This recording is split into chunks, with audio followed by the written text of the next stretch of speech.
So, my comrades, EFF leader Julius Malema, he's gone and set the cat amongst the pigeons in Washington and Pretoria. Huh? Gave a speech that's got everyone talking. Shame. Seems like he's read in Trump's Oval Office talk as a kill him order. Can you believe it, brah? And Ramaphosa? Malema says he's collapsing under American pressure. The whole thing. He's calling it an imperialist attack on South Africa's freedom. This speech of his, it's like a thunderclap. Accusing Trump of trying to get him killed. Blasting Ramaphosa for not standing up for our history. And swearing that he and the EFF will never bend the knee to the West.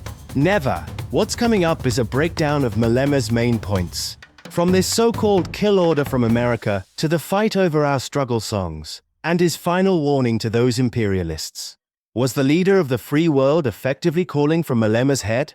Ah, South Africa. That's exactly how Julius Malema perceived Donald Trump's recent remarks. During a tense White House meeting on May 21st, Trump had pointedly asked Ramaphosa, "Why don't you arrest this man?" in reference to Malema's controversial "Kill the Boer" chant. Malema wasted no time decoding the deadly subtext. In his view, Trump's seemingly simple question was nothing less than a thinly veiled call for his assassination. When Trump says arrest this man, he means kill this man. Malema thundered, invoking a chilling historical parallel. We saw what they did to Gaddafi. Malema then turned his sights on President Cyril Ramaphosa, whose performance in Washington he painted as nothing short of a national humiliation.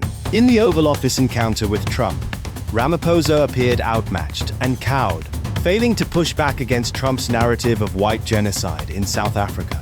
Malema perceived that Ramaphosa essentially collapsed under pressure, a president who sat meek and could not present the facts when his country's honor was at stake. According to Malema, when Trump ambushed him with the farm murder video and the EFF chant, Ramaphosa offered feeble explanations and even deferred to others in the room, instead of vigorously defending South Africa's truth. "You have got a coward president," Malema spat, accusing Ramaphosa of betraying the nation's struggle legacy. At issue was Ramaphosa's silence and inaction as Trump attacked the Kill the Boer struggle song and Malema by name. Malema blasted Ramaphosa's failure to defend South Africa's constitutional values and liberation history in that moment. He noted that South Africa's own courts, including the Constitutional Court, have explicitly ruled that the Kill the Boer chant is not hate speech and is protected as part of the country's heritage. Yet, when pressed by Trump, Ramaphosa threw the Constitutional Court under the bus by not citing this crucial fact. Malema charged.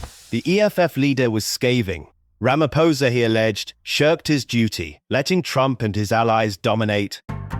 Ramaphosa couldn't respond with the simple fact that the song was approved by the Constitutional Court. "Can you believe it?" Malema recounted. Incredulous. He also pointed out that Ramaphosa failed to correct Trump's misimpression that only white farmers suffer violence. Farmers aren't only white, are they? There are also black farmers. Why didn't he present that fact to Trump? Malema asked pointedly. Beyond words, Malema took issue with Ramaphosa's very conduct and company in Washington.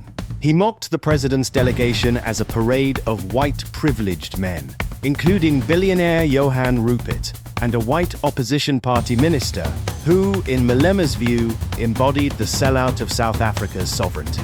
Instead of standing up for the proud traditions of the anti-apartheid struggle, Ramaphosa had bowed to foreign powers and even brought along the very elites Malema has long denounced. To Malema, the Oval Office meeting became a spectacle of capitulation. Ramaphosa, desperate to appease Trump, did not adequately explain the context of the struggle song or defend his own people's narrative.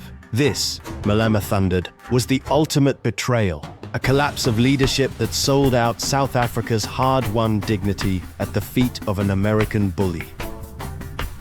So, Malema wrapped up his speech with a real fiery warning, aimed straight at what he calls the imperialism that he thinks is after him and messing with South Africa's independence. He was serious, like giving an ultimatum to enemies here and overseas. Basically, he said that neither he nor his revolution will be scared, weakened, or destroyed.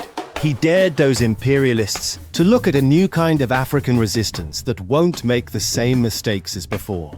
We will defend our constitutional democracy and never bow to imperialism, he and his party promised, making it clear they see Washington's pressure as a direct challenge to South Africa's independence.